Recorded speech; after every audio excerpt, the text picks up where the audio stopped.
Moringa का सदाबहार चारा तकरीबन 120 टन फ़ी एकड़ सालाना पैदावार देता है।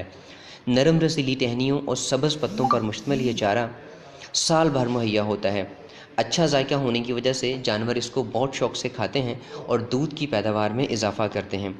इस चारे को तूड़ी या पराली के साथ मिक्स करके या किसी भी दूसरे सब्ज़ चारे के साथ मिक्स करके जानवरों को खिलाया जा सकता है। मोरिंगा चारा लगाने के लिए ऐसी ज़मीन का इंतखाब करें जिसमें पानी का निकास बहुत अच्छा हो।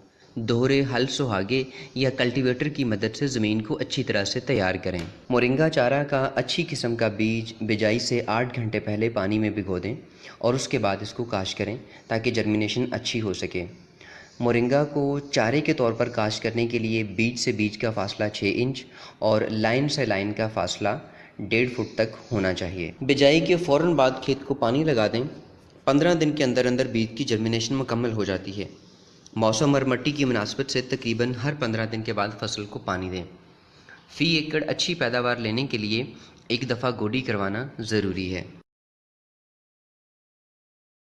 मोरिंगा चारा की पहली कटाई बिजाई के 3 महीने बाद करें और बाद में हर 2 महीने बाद इसकी कटाई करें। मोरिंगा चारा को ज़मीन से 2 फुट ऊंचा काटें। मोरिंगा चारा हर गाय को 10 किलो और हर भैंस को 15 किलो रोज़ाना के हिसाब से सूखे चारे या दूसरे सब्ज़